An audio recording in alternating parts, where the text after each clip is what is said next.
Bonjour à tous, bienvenue sur mon blog des petits bonheurs d'entreprendre. Je suis Sophie Robert et j'accompagne les entrepreneurs à développer ou à comprendre en tout cas leur entreprise pour mieux les développer. Donc aujourd'hui, j'interviewe Maëlys du blog optimisemonespace.com. Donc, elle a créé tout un concept d'optimisation de l'espace en vue du bien-être de ses habitants. Elle a une vie particulièrement mouvementée puisqu'elle a créé son entreprise tout en même temps, très peu de temps après, elle a décidé qu'elle voulait faire 1 an de tour du monde. Donc, avec son mari, ils ont mis 1 an et demi à préparer le voyage. Et donc, pendant tout ce temps-là, c'était sa période de création d'entreprise. Donc, elle va nous expliquer un petit peu toutes ses aventures et elle va parsemer cela de plein de petites clés d'entrepreneur, tout ce qu'elle a pu apprendre tout au long de son parcours, les choses importantes à retenir pour développer vos entreprises. Et bien, écoutez, elle nous les a données.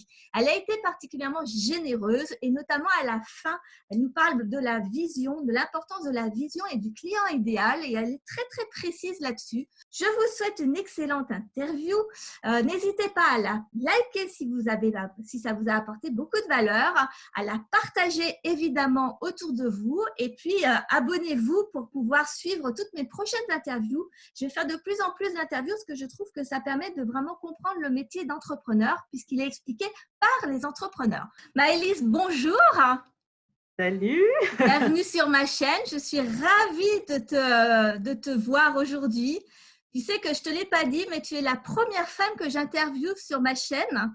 Bah, il était temps. Oui, pour ma défense, c'est la 4e ou 5e interview, donc voilà, c'était. D'accord, ça va. Ça fait pas beaucoup, mais je suis vraiment très très très contente de te voir aujourd'hui. Donc, Ouais, tu vas nous moi expliquer aussi. un petit peu ce que tu fais. Donc, tu as un blog optimisemonespace.com. Tu es décoratrice d'intérieur. Non. Donc, non. Alors, vas-y, je te laisse expliquer, ce sera plus simple. Alors, je ne suis pas décoratrice, même si la décoration fait partie de mon métier. Je suis homer et un homer, c'est un architecte d'intérieur. Donc, un architecte d'intérieur fait de la décoration, mais la décoration est une petite partie de son métier. Dans l'architecture d'intérieur, on inclut l'agencement des pièces notamment. Et quand on est homer, on est spécialiste de l'habitat et de l'optimisation d'espace dans l'habitat particulier. Donc, ça vient toucher beaucoup de choses, dont la décoration. Donc, Homer, Voilà. tu parles de Homer, c'est quelque chose qui existe déjà ou c'est un concept que tu as créé en fait? C'est un concept que j'ai créé, mais ça existe. C'est Oui, les deux. C'est un d'accord. concept qui existe. C'est une marque qui est déposée. C'est un label de qualité. Et voilà, c'est un architecte d'intérieur, pas comme les autres, qui se différencie justement par sa capacité à optimiser l'espace et à comprendre l'humain, l'habitant, et à faire cohabiter des habitants dans une maison. Voilà, donc parce qu'on n'a pas tous les mêmes besoins et on n'a pas tous envie d'avoir une maison comme les autres parce qu'on a chacun des besoins bien particuliers, pas seulement des goûts, hein, qui a trait à la décoration, c'est une affaire de goût et d'esthétique, de visuel. Ce qui a trait à l'architecture d'intérieur et à la philosophie home, hein, c'est-à-dire l'architecture d'intérieur pertinente. C'est une question de maîtrise de l'espace et de compréhension de l'humain. Donc, c'est Oui, très… parce que du coup, en fait, tu fais pas juste comme la décoration classique, juste la beauté, la tendance, etc. Tu prends en compte la vie des gens, mais des petits et des grands, en fait, hein, vraiment la vie de tout le monde pour pouvoir adapter la maison aux habitants. Oui, alors les petits et les grands, effectivement, là tu parles de taille. Quand on est une famille, Oui. les enfants et les parents n'ont pas forcément la même taille, hein, notamment si on a des enfants en bas âge. Et, non, et pour autant, on conçoit aujourd'hui des habitations qui sont uniquement centrées sur les besoins des adultes et même très souvent sur les besoins d'un des adultes du foyer, qui est le membre décisionnaire, on va dire, du foyer. Et la façon dont je vais travailler va vraiment prendre en compte tous les individus, aider l'enfant à grandir aider les membres du couple à vivre ensemble en harmonie. Voilà. Ça, c'est au sujet de l'humain. Ouais.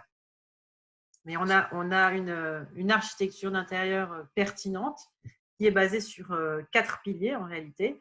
Il y a le sur-mesure, donc vraiment avec l'écoute des besoins de chacun et la maîtrise de l'espace. Le durable, donc le durable qui va être au service dans un respect, on va dire, de la planète et de la santé des habitants. Parce qu'aujourd'hui, on s'intoxique totalement et on n'en parle pas. On s'intoxique tous les jours dans nos maisons, dont l'air est plus pollué que l'air extérieur, à cause des peintures, à cause des mobiliers et tout un tas de cochonneries, à cause des parfums d'ambiance, etc. Donc, sur mesure, durable, rentable, donc avec un projet qui respecte l'investissement en fait, des acteurs du projet. Voilà. Non, ce n'est pas le respect du budget, c'est différent du respect de l'investissement en fait. Parce que tu peux avoir un budget qui ne correspond pas à un projet rentable. Donc, nous, ce qu'on va travailler en fait, c'est d'avoir un respect de l'investissement, donc parfois avec une augmentation du budget, parfois avec une baisse de ce budget. Mais qui va correspondre dans tous les cas à un projet qui sera rentable financièrement, soit dans le cadre d'un investissement locatif, par exemple, c'est là où ça va être le plus évident. On va rentrer dans ces frais parce qu'on va avoir des loyers plus importants, moins de vacances locatives, etc. Si c'est pour un cas personnel, peut-être on va travailler sur un projet qui peut nous éviter de déménager, qui peut nous éviter des frais inutiles plus tard. Donc là, on va avoir ou bien qui peut tout simplement être revendu avec une plus-value, etc. Donc, on est plus sur une notion de respect de l'investissement plutôt que sur une notion de respect du budget qui, pour moi, ne veut rien dire. En fait. Parce que le budget est difficile à cerner quand on ne sait pas où on va. Donc, d'abord, on va définir vraiment un projet. D'accord. Et le dernier pilier de l'architecture d'intérieur pertinente, c'est le partage. Donc, on est vraiment sur une architecture d'intérieur collaborative, dans une ambiance de partage au sein du réseau d'acteurs des homers. Donc, on va vraiment s'entraider, se partager nos plans, se partager nos astuces, nos galères, nos victoires, etc. Donc, voilà, d'accord. dans cette optique-là. Dis donc, c'est un beau programme. Dis-moi, du coup, comment on en arrive là? Comment tu as commencé? Parce qu'au départ, tu as été longtemps salarié, je pense, il me semble, avant de créer ton entreprise. Au départ, ça devait être une entreprise physique. Et tu as vite bifurqué sur le blog qui, lui, a pris beaucoup plus d'ampleur et un métier qu'on fait normalement où on est sur place sur les chantiers, etc. Finalement, tu l'as fait à distance tout en incluant à un moment donné un voyage autour du monde. Raconte-moi un petit peu comment tu as fait tout ça. Ok. Alors, moi, j'ai été salariée dans l'agencement intérieur pendant 6 ans. Chez un cuisiniste, architecte d'intérieur. Donc, je faisais de l'agencement d'espace, du mobilier sur mesure. Et quand je me suis installée à mon compte, j'ai démarré le blog Optimise mon espace en même temps que ma création d'entreprise. Ce blog-là, au départ, je l'ai créé parce que je ne comprenais pas qu'il n'existe pas un blog comme le mien. Je ne comprenais pas qu'on ne parle d'architecture, on ne parle que de décoration justement et qu'on ne parle pas d'architecture d'intérieur, vraiment au sens agencement d'espace, de savoir mais comment on fait pour avoir une cuisine bien conçue, comment on fait pour faire des maisons dans lesquelles les enfants puissent grandir en toute sécurité et en toute autonomie, on va dire. Voilà, comment on fait pour cohabiter ensemble, comment on fait. C'est une bonne idée parce que moi, par exemple, je t'ai découvert comme ça parce que il y a 2 ans, quand on a fermé notre entreprise avec mon mari et que je ne savais pas trop ce que j'allais faire de ma vie, en fait, ça faisait 20 ans que je travaillais avec mon mari et l'idée m'était venue parce que j'aime beaucoup la déco, mais je n'ai jamais eu l'occasion de m'y mettre. Et j'ai tapé effectivement une requête qui devait à peu près correspondre parce que je suis tombée directement sur ton blog et j'ai trouvé ça absolument génial. Et du coup, c'est comme ça que je t'ai connue au départ. Et c'est vrai qu'il n'y avait rien d'autre, quoi, en fait. Ouais. Donc, du coup, j'ai créé Optimise mon espace qui a tout de suite très, très bien fonctionné, hein, notamment mon tout premier article, « Pourquoi l'architecture d'intérieur conditionne votre vie ?» Il a été partagé en l'espace de 2 mois, 860 fois. Donc, ce blog-là m'a permis de donner une visibilité et puis comment dire, une explication de ce que je faisais, hein, en fait, à mon entreprise. L'expertise. C'est une vitrine, en fait, pour mon entreprise, pour dire voilà ce que je fais, voilà qui je suis, voilà ce que je fais, voilà les gens pour qui je travaille. Mais effectivement, très rapidement, j'ai eu des demandes, étant donné qu'un blog, et ce blog-là en Pas tout de cas, frontières. n'était pas à viser, à porter uniquement le local, j'ai eu des demandes de prestations dans toute la France et assez rapidement dans le monde entier, en fait. Donc, C'est en quelque chose que tu avais Guadeloupe, en imaginé Martinique. ou du coup, tu as fait Alors, je parce l'avais qu'on t'a imaginé sur demandé? le long terme, mais je ne l'avais pas imaginé aussi rapidement, en fait. Je n'avais Oui. pas du tout imaginé que la demande viendrait avant que je l'offre, que je Oui. lance l'offre. Voilà. Donc, en fait, d'ailleurs, tout ce que j'ai fait depuis le début, la demande est venue avant que moi-même, j'ai envie de lancer l'offre. Et je n'ai fait que suivre tout ce qu'on m'a demandé de faire. Voilà. Et c'est pour ça que c'est allé très, très vite, d'ailleurs, parce que je pense que je ne serais pas allée aussi vite si j'avais décidé de moi-même de faire mon petit bonhomme de chemin. Voilà. Et comment on gère cette suractivité? Parce que parfois, on n'est pas prêt juste à le faire. On est un peu débordé, on est un peu submergé. Tout d'un coup, on a des demandes de partout. Mais en même temps, il ne faut pas qu'on s'éparpille parce qu'on peut vite être dépassé. Comment tu as géré justement ce lancement fulgurant? Il faut mettre en place des procédures, il faut gérer son planning, il Tu faut as eu tout de se suite cadrer. l'instinct pour le faire? L'instinct, pas forcément, mais la nécessité, en tout cas, oui. Elle est tombée, hein. À un moment donné, j'avais plus le choix, donc ouais, je l'ai fait. Ouais, c'est sûr. Non, d'instinct, je suis pas forcément de nature. J'ai pas une culture entrepreneuse. Il n'y a pas d'entrepreneur autour de moi, dans ma famille. Donc, mais effectivement, c'est venu à moi comme ça, donc je l'ai fait. Voilà. Donc, du Après, coup, je n'étais pas ça… vraiment faite pour le salariat, de toute façon. Oui.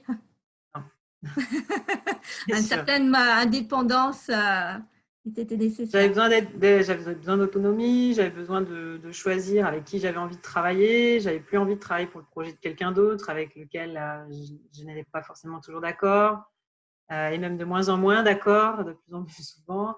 Donc, de choisir mes clients, de choisir quand est-ce que je travaillais, de pouvoir aller chercher mes enfants à l'école si j'en avais envie, de pouvoir prendre un mois de vacances quand je voulais, choisir en fait, d'être libre de mon temps, de ce que je faisais.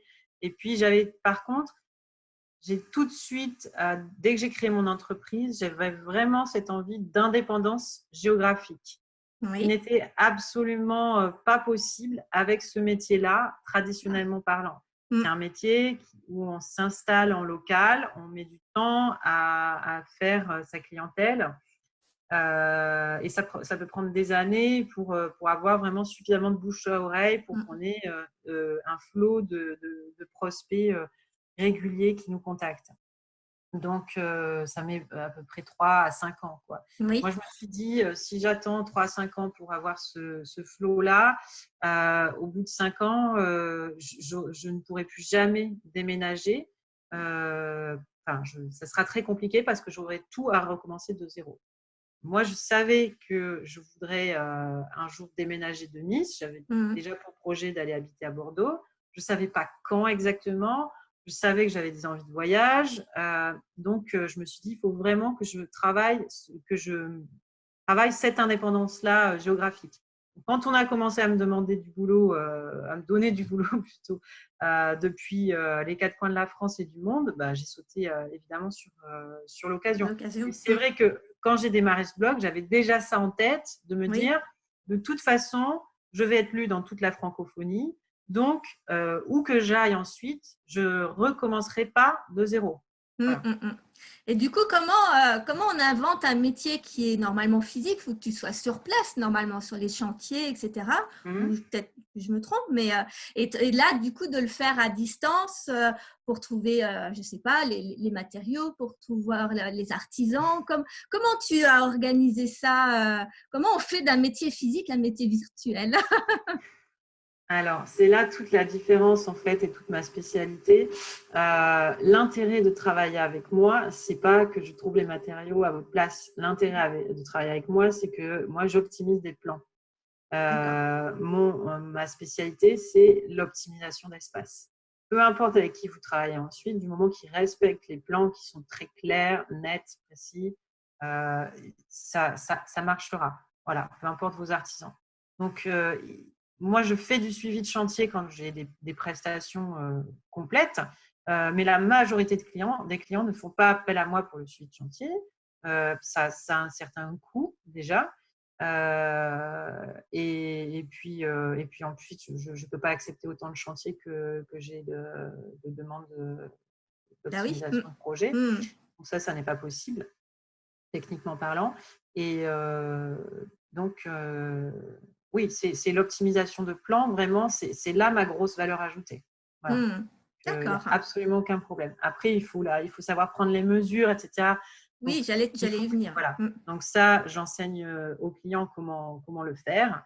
Et j'ai toute une procédure, toute une méthodologie qui me permet d'être certaine d'avoir les bonnes mesures, les bonnes photos, voilà, de bien comprendre son espace, de bien comprendre ses besoins pour pouvoir ensuite travailler. Et ensuite, dans tous les cas, tous mes plans ne sont pas des plans d'exécution, c'est-à-dire que les artisans qui vont venir, qui vont s'appuyer sur ces plans, devront quand même vérifier les mesures, bien entendu, avant. Oui. Voilà. Mm. Et D'accord. ce sont les artisans qui présentent une garantie décennale dans tous les cas. Mm. Donc, D'accord. voilà. Donc, je suis Donc, conceptrice, pas super. réalisatrice. Mm, mm, mm. Et donc, du coup, grâce à tout ça, tu as réussi à réaliser une partie de ton rêve, en tout cas, c'est de voyager, donc Oui, d'embarquer toute ta famille c'est dans un ça. voyage, dans un périple, tout en travaillant. Donc, vraiment, là, c'est vraiment le rêve un peu. Comment tu t'es organisé? Comment tu as fait pour arriver à jongler donc la vie pro, la vie perso, le voyage, le développement, etc. Mm. Surtout que ça a duré une petite année, je crois.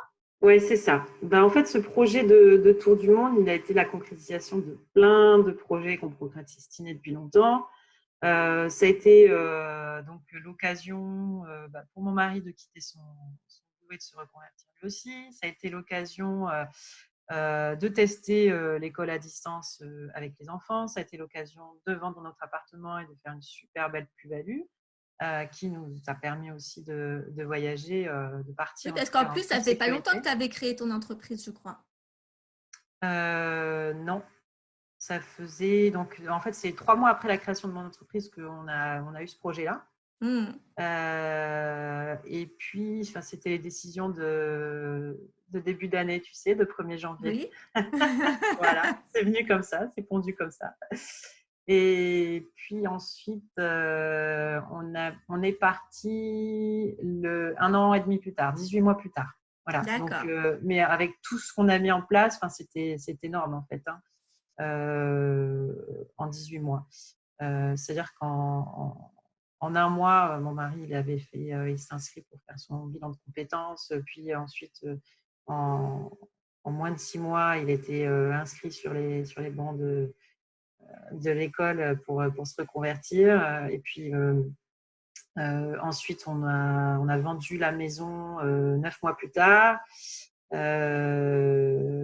Et puis ensuite, on a déménagé. Du coup, on a dû déménager un an Oui. après. Dans un tout petit appartement, Voilà, je crois que tu as dans un tout petit tout studio. rénové. Oui, Voilà, oui, c'est oui. ça. J'avais suivi Donc, j'ai la. profité, j'ai profité en fait d'un chantier donc pour un de mes clients. Un studio de 25 mètres carrés avec une belle hauteur sous plafond. Donc, on a fait une belle mezzanine et on en a fait ce que j'appelais le tiny loft, hein, en référence au Hmm. tiny house. C'est ça. Donc, on a vécu à 4 dans 25 mètres carrés pendant Hmm. quelques mois.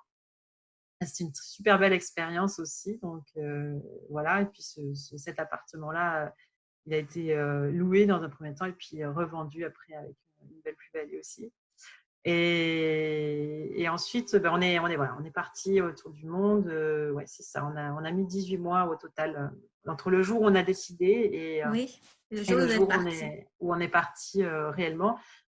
J'ai également entre-temps aussi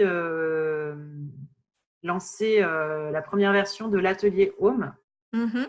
la seule formation à ce jour qui est une formation pratique en architecture d'intérieur pour apprendre justement l'architecture d'intérieur et l'optimisation d'espace spécialisée dans l'habitat, mais de façon pratique et non pas théorique. Hein. Mhm. C'est-à-dire que dans l'atelier Home, on va directement travailler sur un vrai projet.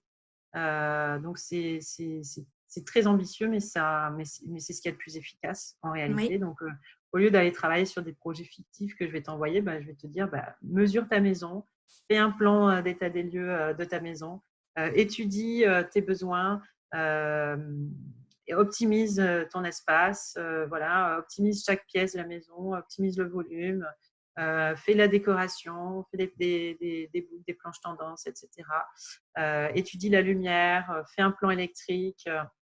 Donc, tout le projet, en fait, qu'on fait, tout ce qu'on fait, en fait, donc c'est vraiment ma méthodologie de travail Mhm. que je transmets au travers de l'atelier Home. Donc, quand on ressort, on a une méthodologie professionnelle. Et du coup, c'est une formation qui peut s'adresser autant aux particuliers, parce que si tu as envie d'avoir Oui. Mhm. de travailler toi-même ta maison sans passer par un architecte d'intérieur, parce que tu ne trouves pas de super architecte d'intérieur Homer, et ben, tu te dis, bah, moi j'ai envie d'apprendre à le faire Mhm. moi-même. Ça peut être aussi une occasion de tester le métier si tu hésites à te reconvertir dans ce métier-là. Ça peut être destiné à des professionnels qui justement n'ont pas été formés de façon concrète et pratique sur le terrain. Donc, c'est pour ça que j'ai des architectes qui s'intéressent Mhm. à cette Oui. formation, qui sont parmi mes élèves, des architectes d'intérieur, des décorateurs qui ont envie de compléter leur savoir avec vraiment cette spécialisation en optimisation d'espace, parce que c'est en réalité le savoir-faire qui est le plus recherché. D'accord. C'est celui qui Bah paye oui. le mieux, en fait, hein, Mhm. parce que la Mhm. décoration aujourd'hui, c'est vrai qu'avec toutes les émissions télé, les Pinterest, les magazines, etc., Mhm. chacun a envie, c'est quelque chose qui est très personnel, chacun aime bien faire sa propre décoration. Ce n'est pas forcément un métier qui est très recherché. Il y a plus d'offres Oui. que de demandes, alors que Mhm. Mhm. l'optimisation d'espace, c'est le contraire. Tout à fait. Voilà. Mm. Puis surtout que on a, dans les villes, ça se réduit de plus en plus la taille de ce qu'on peut s'acheter, ça Mm. peut. C'est ça. Donc, Le prix au mètre carré augmente. c'est ça. On a de moins en moins envie d'en de plus en plus petit. Et du coup, on a besoin de savoir effectivement Et du coup, il y a optimiser tout son ce qui espace. est les professionnels de l'immobilier, j'imagine, location, qui veulent rénover leur appartement avant de les louer. Il y a aussi effectivement dans l'atelier Home beaucoup d'investisseurs en immobilier locatif, ouais, qui, euh, qui ont envie de maîtriser en fait l'espace euh, pour leur premier projet, mais aussi pour les suivants. Voilà. Mm.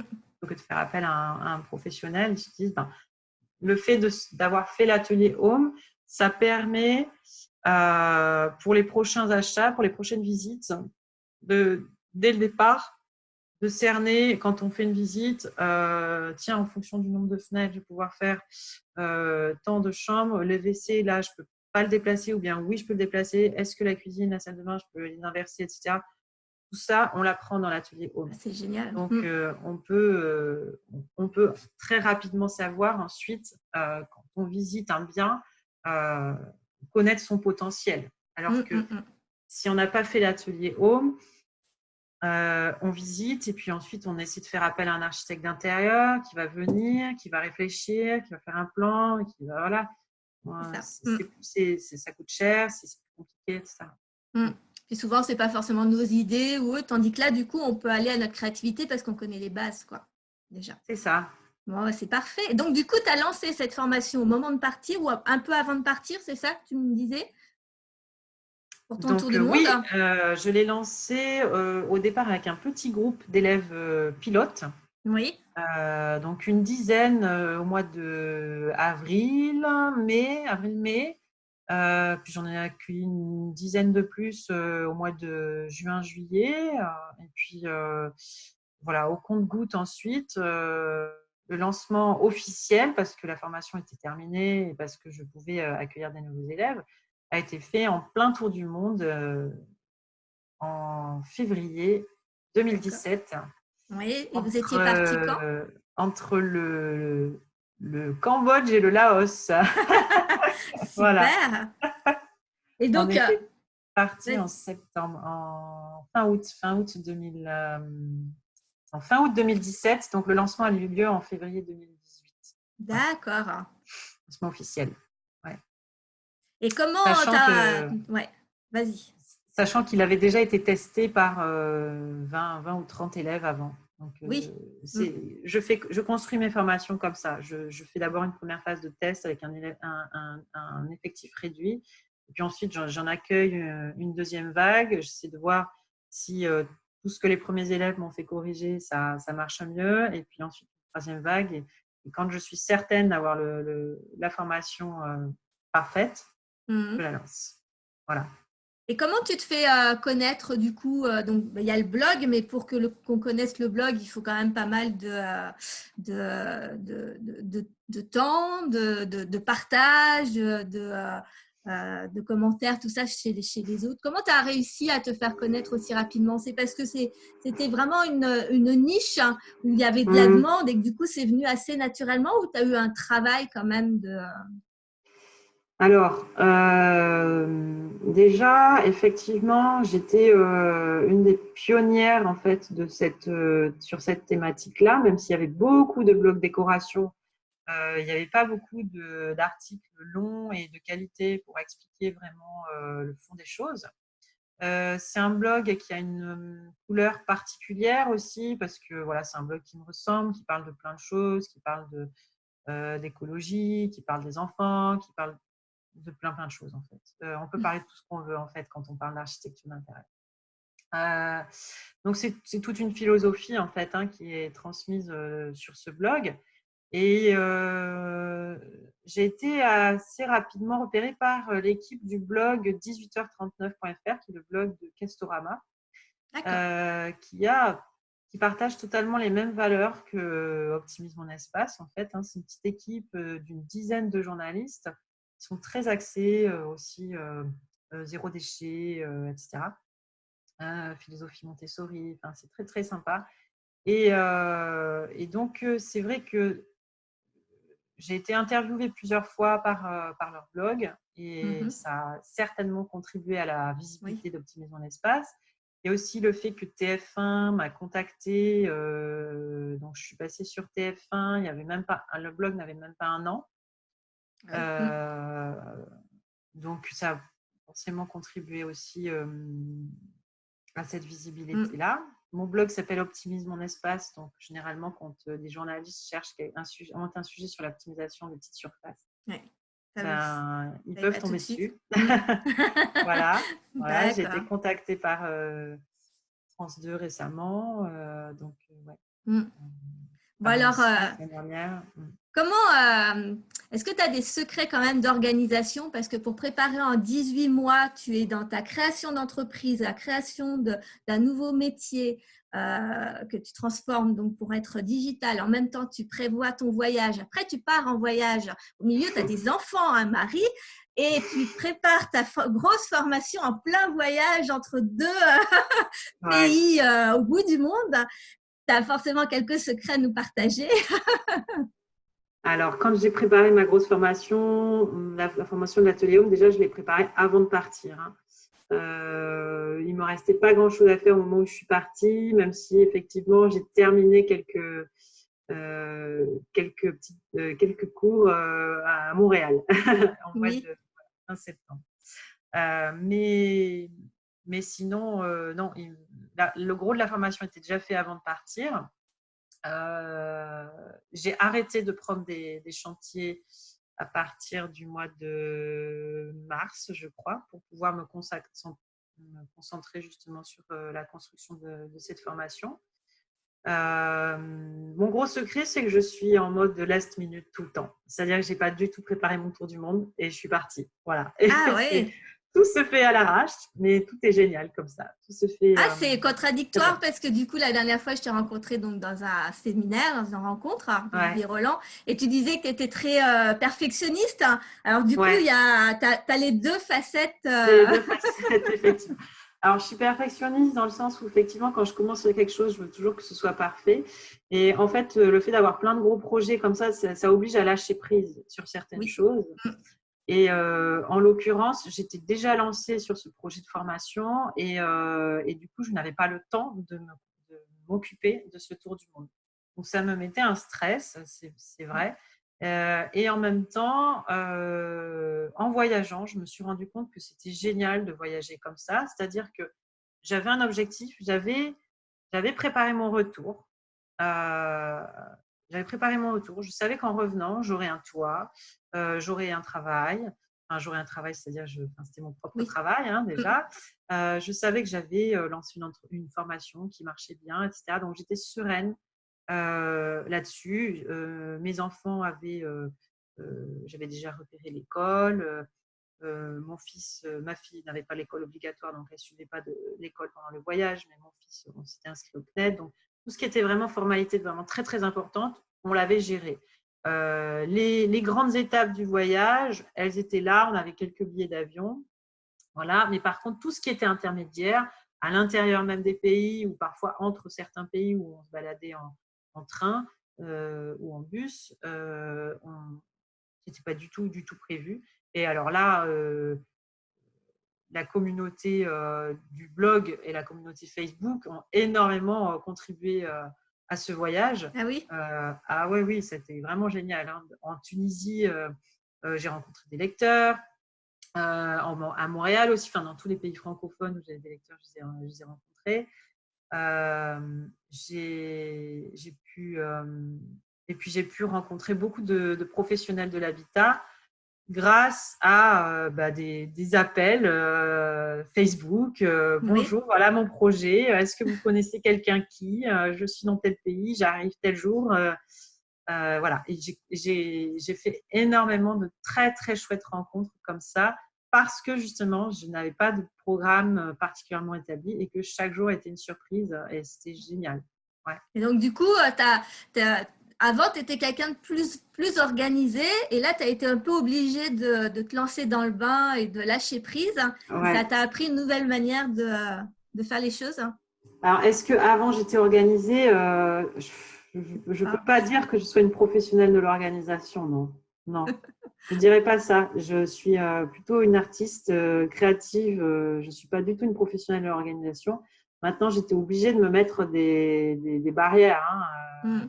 mettre un cadre quand même. C'est-à-dire qu'aujourd'hui, effectivement, j'ai un planning de la semaine, même si théoriquement, je suis libre de travailler d'où je veux, quand je veux, comme je veux. J'ai quand même un planning de la semaine qui me permet d'être plus relax, on va dire, de savoir ce que je dois faire, quand je dois le faire, etc. Donc, tout ce qui Hmm. est administratif, c'est uniquement le mardi matin. Euh, Oui. Oui, tu as même calé si, des plages comme ça un petit voilà, peu. Tu as voilà, optimisé aussi ton c'est emploi du ça. temps. Il Tu as faut. regroupé des tâches sur certains moments. C'est ça, c'est Oui. ça. Bah, Hmm. aujourd'hui, voilà, les coachings de groupe, les masterclass avec mes élèves qui sont dans la section Homer Pro, donc qui sont en voie de reconversion professionnelle, c'est les lundis après-midi. Le mardi matin, c'est administratif. Le lundi matin, j'ai des rendez-vous coaching, le mardi soir aussi. Enfin, j'ai vraiment des sessions comme ça qui sont bien calées. Le jeudi, c'est impossible de prendre un rendez-vous dans mon agenda parce que c'est ma journée de créativité. Donc, voilà, il y a des Oui, sessions comme ça. tu te laisses Voilà. des marges par rapport à la créativité aussi, Ouais, des temps précis. c'est ça. Ouais, ouais. Bah, il y a des jours où mes élèves peuvent me contacter, il y a des jours où mes prospects peuvent me contacter, et puis il y a des jours où personne ne peut me contacter parce que j'ai besoin aussi d'avoir un champ libre où je sais que je ne vais pas être dérangée et je peux écrire, je peux produire une information, je peux travailler pour mes clients, enfin, voilà, j'ai des plages comme ça. Ouais. Et tu arrives à peu près à gérer par rapport aux enfants aussi, à ton mari, afin d'avoir une vie extérieure. Maintenant que tu es revenu, tu Ouais. arrives à tout recadrer. Puis même sur place, en voyageant, comment tu t'étais organisé? Tu travaillais plus le matin et après l'après-midi, vous profitiez ou c'était Non. aussi en fonction de… Alors non, c'est un rythme très différent, le voyage. C'est pas bon de travailler le matin en voyage. Enfin, moi, ça me correspondait pas parce que ça casse un peu la journée. Donc, au contraire, le matin, on se lève et puis avec les enfants, on part, on voyage, on part à l'aventure, on fait des visites, on va rencontrer des gens. Moi, j'étais beaucoup dans un esprit de rencontrer des gens. Euh, et donc, on voyage la journée et le soir, quand les enfants sont couchés, je travaille. Voilà. Donc, c'était un rythme qui m'a bien convenu. De temps en temps, on se faisait des grosses sessions pour mon fils, pour l'école, le suivi de l'école. C'était plus mon mari qui s'occupait de mon fils parce que mon mari ne travaillait pas pour le tour du monde, alors que moi je travaillais. Donc on s'était divisé les tâches comme ça, mais oui, c'était plutôt ça. C'est plutôt ça. C'est plutôt la journée en visite et le soir en travail. Donc un planning un peu inversé par rapport à Oui. notre routine qui nous convenait bien. Voilà. Et comment tu gérais l'énergie? Parce que du coup, ça fait quand même des grosses journées. Bah non, parce qu'en fait, toute la journée, tu es en vadrouille, c'est pas si Oui. fatigant que ça. Enfin, ce qui est fatigant, c'est l'organisation même du voyage. C'est de te dire que dès que tu es posé à un endroit, tu dois prévoir où est-ce que tu vas loger 2 jours plus tard. Voilà. Donc, ça, c'est très fatigant. Effectivement. C'est pour ça que des fois, on se posait 10 jours au même endroit en se disant bon, maintenant, stop, on se pose, on ne bouge plus, on travaille. Voilà. Il y avait quand même des jours où je me disais ben là, non, j'ai besoin de travailler un peu plus. Je vais travailler aussi la journée. Voilà. Mais sinon, en règle générale, non, on attendait plutôt le soir. Ouais. D'accord. Dis donc, ça a l'air, à t'écouter, on a l'impression, hein, c'est toujours la même chose quand on regarde de l'autre côté, que tout a été assez facile. Le lancement de l'entreprise a été facile. Tu as eu du monde assez rapidement, tu as créé ton entreprise, etc. Est-ce qu'il y a eu quand même des moments où ça a été un peu plus compliqué? Est-ce que tu as eu des erreurs ou des échecs à certains moments ou dans l'ensemble, ça a l'air d'à peu près… Bah, je crois que j'ai tout de suite compris qu'il fallait que je m'entoure. Oui. Déjà, très, très rapidement, quand je me suis lancée dans la création d'entreprise, où je me suis retrouvée à Pôle emploi, qui proposait la CCI, qui proposait des formations pour apprendre à créer son entreprise, à gérer son entreprise. C'était que des accompagnements qui étaient faits par des gens qui n'avaient jamais créé d'entreprise, qui avaient toujours été salariés toute leur C'est vie. fou, hein. Donc, je ne me suis pas du tout reconnue là-dedans. J'ai senti que j'avais pas du tout affaire à des gens qui comprenaient mes problématiques bien particulières. Et du coup, je me suis insérée dans des réseaux d'entrepreneurs. Oui. Ça a été vraiment salvateur. Maintenant, ce qui a été très compliqué, je me suis inscrite dans beaucoup de formations, je me suis formée aussi, ça m'a pris beaucoup de temps. Maintenant, ce qui a été très complexe, c'est que toutes ces formations et tous ces réseaux n'étaient pas des réseaux dédiés à l'architecture d'intérieur et au métier d'architecte d'intérieur. Donc, je devais sans arrêt traduire en fait comment appliquer ce que eux préconisaient à mon métier qui était bien particulier, à ma vie qui était bien particulière.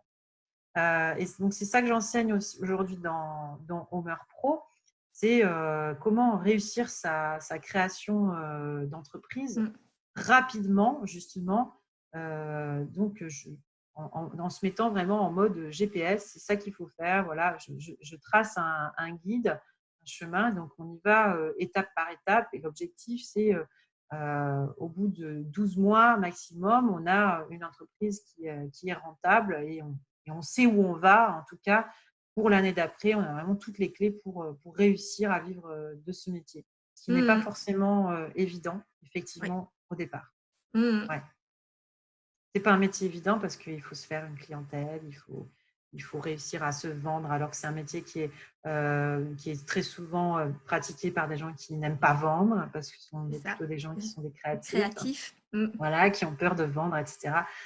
en réalité, la vente, c'est avant tout l'art de l'écoute. Donc, Oui. une fois qu'on a compris ça, c'est beaucoup moins compliqué. Voilà. Donc, ça, c'est ce que j'enseigne aussi Tu t'es formée à ce dans niveau-là Homer Pro. aussi, toi? Bien, moi, pendant 6 ans, en fait, j'ai vendu Ah bah des oui. projets, en fait. Hein. Donc, Mhm. je venais d'un milieu, je venais des beaux-arts, donc un milieu où l'argent est complètement tabou. Et j'ai dû justement me mettre à vendre et être payée à la commission en plus. Donc, très rapidement, j'ai dû apprendre à vendre et très rapidement, j'ai compris qu'en fait, la vente n'était rien d'autre que l'art de l'écoute. Voilà. D'accord. Et du coup, ça s'est bien passé comme ça. Et c'est vraiment ce focus-là que je mets aujourd'hui sur mes clients. Et c'est ce que j'enseigne en fait à mes élèves, c'est écouter. Simplement. Oui, écouter L'écoute active. et après s'entourer. Donc, de choisir son environnement, c'est les personnes avec qui on travaille, avoir du réseau, quoi. Oui, s'insérer dans des réseaux, effectivement. Travailler en petits groupes avec des gens qui ont la même optique que nous, les mêmes objectifs. Mm. Partager de façon très régulière nos avancées, nos victoires, nos difficultés. Voilà, ça, c'est un gros boost en fait. Je n'ai Oui, pas réussi toute seule. Hein. Je n'ai pas du tout réussi toute seule. oui. Je me suis très bien entourée dès le début. Ouais. Tu faisais partie de Mastermind ou tu te faisais coacher? Comment tu… Ben, j'ai pris une formation, la formation Blogueur Pro, Oui. que tu connais. Et dans cette formation, en fait, il me manquait, je trouve, un accompagnement réel. Mm. Mais l'avantage de ce manque, c'est que tous les élèves, en fait, se sont regroupés dans différents groupes Facebook.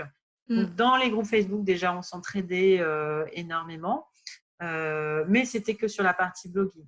Voilà. Oui. Après, je me suis insérée dans des réseaux de professionnels. Je te disais tout à l'heure, je te parlais de cette association Femmes et Moi Attitude. Voilà, donc j'ai rencontré beaucoup de femmes entrepreneurs dans le milieu de l'immobilier, dans tous les métiers en rapport avec l'immobilier. Et aujourd'hui, oui, depuis cette année, oui, effectivement, j'ai intégré des masterminds. Ouais. Mm, mm, mm. L'année dernière, et puis là, je viens d'intégrer un nouveau. Ouais. Oui, Donc, moi je sais que on a fait 20 ans enfin, en étant dans nos petites entreprises, etc. Et là, c'est vrai que depuis un an, je fais partie aussi d'un mastermind. Ça change beaucoup de choses quand même. oui. Ça change dans la motivation, dans l'ouverture d'esprit, de voir que chez les autres, les choses qui sont super difficiles pour nous, les autres, il y en a certains, c'est super facile. Tu dis, bah, pourquoi c'est facile pour lui? C'est que ça doit l'être pour moi aussi. Et ça permet d'avancer et de sortir un peu plus de sa zone de confort aussi, beaucoup, puisque je crois que c'est aussi ce que tu préconises, parce que quand on ne sort pas de sa zone de confort, on n'évolue pas en fait.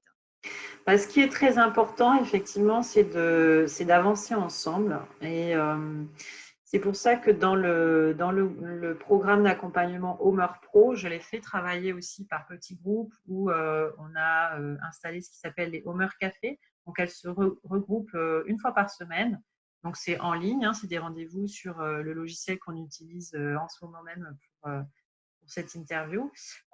Donc, par 4, elles se retrouvent une fois par semaine et voilà, de façon très ponctuelle. Le secret, en fait, c'est vraiment la régularité de ces rendez-vous-là. On ne peut pas se dire une semaine, oh, j'ai pas envie, j'ai mieux à faire, etc. Non, même si on a mieux à faire, même si on n'a pas envie, etc., il faut y aller parce qu'il y a toujours une pépite qui va ressortir de ces rendez-vous-là. Et c'est vraiment la régularité, la ponctualité de ces rendez-vous qui fait qu'on avance. Et magique, en fait, dans Homer Pro, c'est vraiment que par rapport au fait d'être seul, quand on se lance en tant qu'architecte d'intérieur, on a l'impression que c'est compliqué ou on a l'impression que voilà, c'est difficile d'avoir des clients, etc. Et là, tout d'un coup, on se retrouve dans un groupe où tous les jours, il y en a une qui dit « Youpi, j'ai signé un devis, youpi, j'en suis à plus de 20 000 euros, youpi, j'ai un nouveau partenariat. » Donc, on est là, mais c'est possible en fait.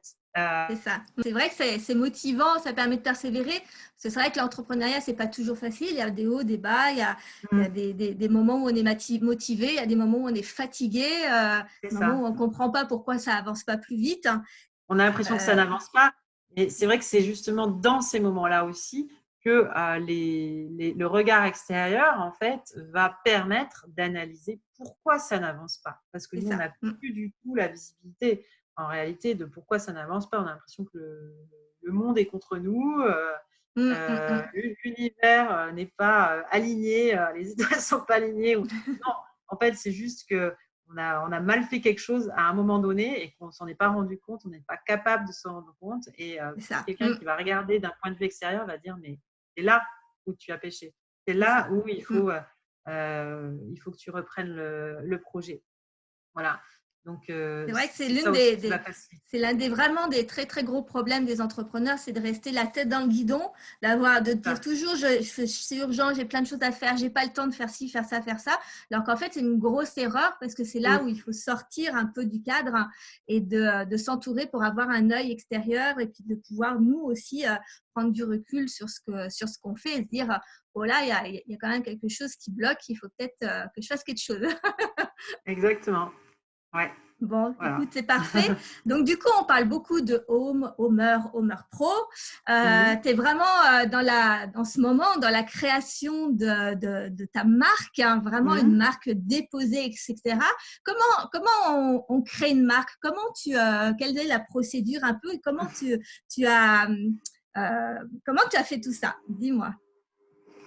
Alors, encore une fois, c'était pas vraiment calculé au départ. Le nom de Optimise mon espace, je l'avais depuis longtemps.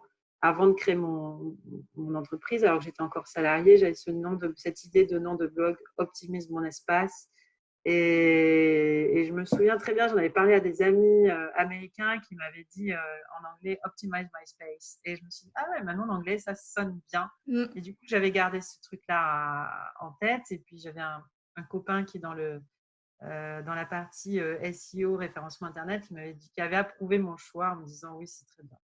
Donc, ce site-là, voilà, il a été créé comme ça. Et au moment où j'ai créé l'atelier Home, j'ai réalisé que optimise mon espace, OME, Il y a ça faisait déjà trois Home. lettres. Voilà, et je dis, mais il me manque un H. Et effectivement, le H, c'est le H de l'habitant. Et le focus, le centre de mon centre d'intérêt, en fait, c'est pas seulement l'espace, mais c'est aussi l'habitant pour l'espace. Donc, c'est devenu l'atelier HOME, donc comme habite et optimise mon espace. Donc, ça a vraiment pris tout son sens et ça a pris encore plus de sens le jour où les membres de l'atelier Home ont commencé à s'appeler les Homers. Et quand ils m'ont demandé de créer une rencontre pour pouvoir se rencontrer, parce qu'il y a une très bonne ambiance au sein de l'atelier Home, j'ai appelé cette rencontre le Homer Day. Et ensuite, très naturellement, quand les Homers m'ont demandé de créer un accompagnement d'1 an pour les aider à créer leur activité, et c'est devenu Homer Pro. Voilà. Et le Homer, c'est à ce moment-là qu'on a vraiment réalisé que Homer, c'était un métier bien particulier qui était différent du métier d'architecte d'intérieur, qui était un métier avec une philosophie bien particulière, avec une méthodologie très particulière, qui est la méthodologie Home, avec 4 piliers, un esprit de travail qui est les 4 piliers de l'architecture d'intérieur pertinente, donc ce que je te disais tout à l'heure, sur mesure, durable, rentable et le partage. Et puis, vraiment une spécialisation toujours… un Homer, c'est quelqu'un qui n'en finit pas de se former et qui n'en finit pas d'apprendre, qui a vraiment cette spécialisation dans l'habitat et dans l'optimisation d'espace, mais qui a aussi une vraie identité propre en tant que Homer, de par son expérience passée, parce que les Homers sont la majorité, même tous, 100%, des gens qui ont eu une vie avant, et qui sont en reconversion dans l'architecture d'intérieur. Et ils vont s'appuyer sur cette vie qu'ils ont eue là avant pour aller chercher vraiment des ressources à mettre au profit de leurs clients actuels. Et c'est ça qui est intéressant, en fait, qui permet justement de se démarquer de la masse, on va dire, Oui. des architectes d'intérieur. Mm. Et puis, un Homer, c'est aussi quelqu'un qui a vraiment cette particularité, cette capacité d'écoute active, voilà, et de compréhension des besoins d'un client. Oui. Donc, voilà, c'est les 4 éléments clés en fait qui font que on est un Homer. Voilà, on a une méthodologie, on a un esprit de travail, on a une spécialisation et puis on a cette écoute active. Donc la marque, ce n'est pas juste un nom qui correspond bien, il y a vraiment toute une philosophie, il y a tout un principe, un précepte derrière, quoi. Tout à fait. Tout à fait. Donc, il y a si tu vas sur le site Optimise mon espace, sur la page à propos, tu as la maison Home. Donc, tu rentres, l'entrée, c'est le blog, en fait, Optimise mon espace. Et puis, tu peux rentrer ensuite dans la partie privée, hein, dans la véranda, où tu peux télécharger le lead magnet, le guide Home. Le guide Home qui va t'expliquer comment comprendre en fait tes besoins, les 10 questions à se poser pour réussir son projet. Voilà, donc ça, tu peux le télécharger gratuitement. Et puis ensuite, tu montes un escalier, tu arrives dans le salon où là, il y a le Homer Day. Donc, le Homer Day, tu peux rencontrer des Homers, rencontrer des gens qui ne sont pas forcément des Homers, mais qui sont des professionnels de l'habitat pertinent. Donc, c'est vraiment le séminaire de l'habitat pertinent, le Homer Day. Puis, tu peux aller dans la cuisine pour faire ton projet. Donc là, la cuisine, c'est l'atelier Home. Et puis ensuite, tu peux aussi monter encore des escaliers pour aller dans la suite privée, où là, c'est le groupe Homer Pro, où là, tu vas vraiment être sous les toits et tu as accès à l'ensemble de la maison, évidemment. Et là, c'est là que tu vas créer ton entreprise et tu vas apprendre à en vivre de façon durable. Donc, dans ta communication, tu utilises beaucoup le storytelling, hein. Tu racontes des histoires, tu embarques les gens dans ton monde. Tu le travailles, ça, ou c'est naturel aussi? Je sais pas si j'utilise le storytelling. Oui, j'ai toujours parlé de Optimise mon espace, ça a toujours été un blog personnel. Je parle de ma vision, mais l'objectif, c'est d'aider au maximum de personnes. Mais effectivement, c'est toujours moi qui rédige les articles. La majorité des photos, ce sont mes photos. C'est pas un article qui pourrait être sur n'importe quel blog. Il y a 2 mois, beaucoup, effectivement. Maintenant, quand je dis qu'il y a 2 mois, je suis Homer, mais il y en a d'autres en fait, hein, des Homer. Et aujourd'hui, le réseau se développe et je parle de moins en moins de moi, mais de plus en plus des Homer, justement. Oui. Voilà. Donc de cette philosophie-là, de ce réseau-là. Ouais. Ben, je te remercie pour tout ce partage. C'est super intéressant. Dans ton parcours, quelle est, par exemple, la chose que tu as le plus appris, en fait? Donc, tu nous as déjà parlé beaucoup de choses, du réseau. Est-ce qu'il y a quelque chose sur lequel tu as apuré qui t'a vraiment aidé à développer ton entreprise? Le fait de s'entourer, alors je dirais. Vraiment Il ne faut pas rester seul. Ouais. Il faut pas rester seul. Il ne faut pas hésiter à se faire accompagner. Il ne faut pas hésiter à payer pour se faire accompagner. Ça peut faire peur de payer parce qu'on a l'impression de débourser, de dépenser de l'argent. En réalité, c'est de l'argent qui est extrêmement bien investi. Bon, évidemment, il faut choisir son accompagnement, hein. Voilà, c'est clair. Mais moi, je pense que l'accompagnement, en plus de l'argent, c'est aussi du temps. Et c'est un investissement en argent et un investissement en temps. Et il faut faire très attention parce que des fois, on regarde le prix de l'accompagnement et on se dit, mon Dieu, c'est cher. En réalité, le programme Homer Pro, par exemple, si on regarde le prix global, on se dit, oh, c'est super cher. Et en réalité, par rapport à ce que ça rapporte et par rapport au temps que ça fait gagner, c'est vraiment, vraiment pas cher. Bon, là, je prêche pour ma paroisse, mais dans les accompagnements que j'ai faits aussi, je gagne en sérénité et puis je gagne en rapidité d'exécution parce que je vais éviter de faire des erreurs. J'aurais pu prendre les accompagnements gratuits qui sont proposés par Pôle emploi ou la CCI. Je pense que je n'aurais pas beaucoup avancé depuis le début, quoi. Ça, c'est clair et net. Quand j'ai appris à faire mon site internet, si j'avais appris uniquement avec des tutoriels gratuits, bon, je ne sais pas où j'en serais aujourd'hui, mais j'en serais clairement pas là, quoi. Ça, Mm. c'est certain. Si je ne m'étais pas mis en connexion, en fait, avec les gens, qui sont des gens comme toi, c'est clair que je n'en serais pas là toute seule aujourd'hui. Ça, c'est une évidence. Voilà. Tu as réussi à oser investir dès le départ, hein, à savoir que c'était vraiment… Ouais. Oui. Alors, il faut investir, mais il ne faut pas investir uniquement de l'argent, en fait. Il faut investir du temps et il faut avoir confiance, en fait, en la personne en qui on investit et en sa méthode et en son programme. Et après, il faut juste appliquer et pas trop se poser de questions parce que si on remet sans arrêt en question ce qu'il dit, on est dans un système de procrastination où on n'avance pas. Ça, c'est pas bon non plus. Donc, c'est pour ça qu'il faut bien choisir son accompagnateur et puis ses collègues de travail aussi. Je pense qu'il faut avoir un guide et puis que ce guide-là, il est d'autres entrepreneurs, s'inscrire dans un mastermind, par exemple.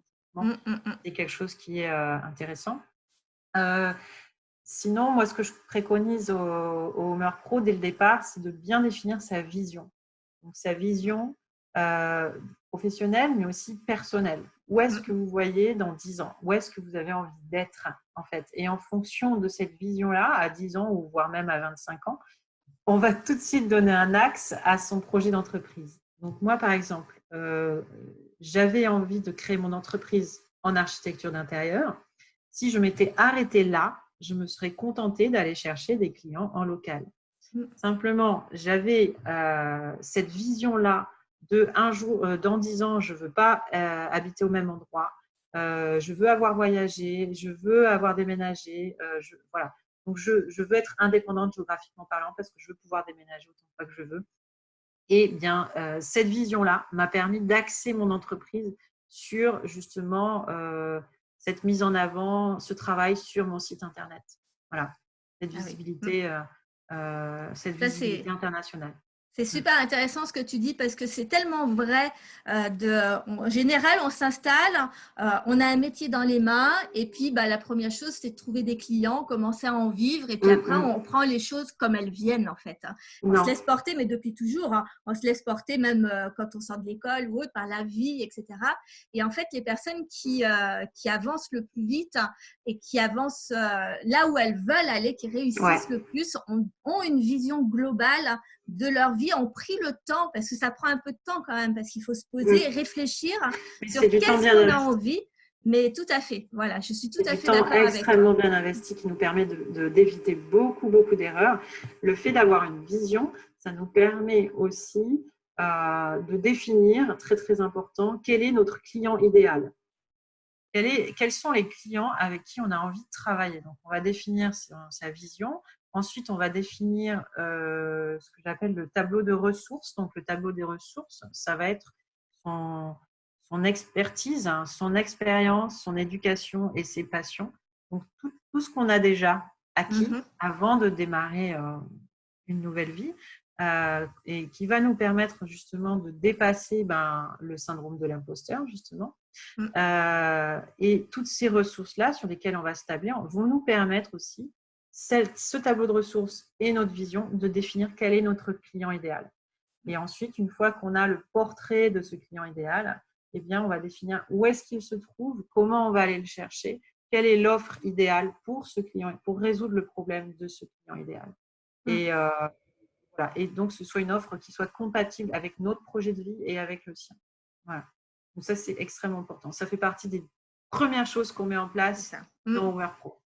Tout à fait. Et c'est intéressant parce que c'est quelque chose qu'avant, en tant qu'artisan, je n'avais jamais fait.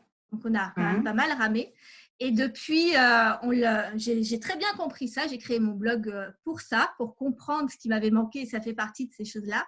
Et c'est vrai que quand on était pâtissier, l'avatar, par exemple, c'était quelque chose que… les gens, tout le monde mange des gâteaux. Donc, il n'y a pas d'avatar, il n'y a pas de client idéal. Et en réalité, si, bien sûr, parce que nous, par exemple, on acceptait beaucoup trop on avait beaucoup d'avatars différents parce qu'on faisait un concept très spécifique. Hein. Donc, ça allait du particulier à la grande surface, à l'hôtellerie de luxe, par exemple. Ouh là là, ouais. C'était très… voilà. Mais, et les entrepreneurs ont beaucoup de mal à comprendre ce concept hein, de l'avatar, de la mission, de la vision sur le long terme, de savoir se poser et arrêter de vouloir vendre à tout prix et grappiller un petit peu de sous, mais vraiment de poser les choses clairement. Ça prend un peu de temps, mais on gagne tellement de temps derrière que c'est énorme. Complètement. Complètement. La définition de ce que tu appelles l'avatar, mais effectivement, le client idéal, c'est extrêmement, extrêmement important. On ne peut pas avoir différents… si on vise plein de types de clients différents, ben on divise totalement son énergie et on va donner très peu à chacun et on va finalement obtenir très peu de résultats. Voilà, c'est très compliqué. Et on va vraiment, énergétiquement parlant, on va s'essouffler. Voilà, ça c'est certain. Voilà. Bon, écoute, c'est super. Je te remercie beaucoup. Je suis très contente. Bien sûr, je vais mettre tous tes liens. Donc, on te retrouve sur optimisemonespace.com, j'imagine. Voilà, c'est ça. Je te laisse nous dire un petit peu s'il y a d'autres informations, ta page Facebook ou d'autres endroits où on peut te rejoindre. Il y a une page Facebook qui s'appelle également Home-Optimise mon espace, mais en tapant juste Optimise mon espace, on devrait trouver la page Facebook. Voilà, je suis visible aussi moi-même sur Facebook. Et puis, le mieux, c'est d'aller voir effectivement le blog. Dès la page d'accueil, vous serez invité, si ça vous intéresse, évidemment, à télécharger le guide des 10 questions pour réussir son projet. Puis, allez voir la page à propos qui a été qui regroupe bien tout ce qu'on a dit pendant cette interview. Voilà. Bon, écoute, donc n'hésitez pas à vraiment à liker la vidéo si elle vous a apporté de la valeur. Et franchement, Maëlys, ça nous a apporté beaucoup de choses. Je trouvais ça super intéressant. Et la partager, évidemment. Et puis, retrouvez-moi sur d'autres interviews. Et en attendant, je te remercie beaucoup, Maëlys, pour tout ce temps que tu nous as donné, toutes ces infos. Et puis, je te souhaite tout le bonheur. Eh bien, merci à toi et une excellente continuation.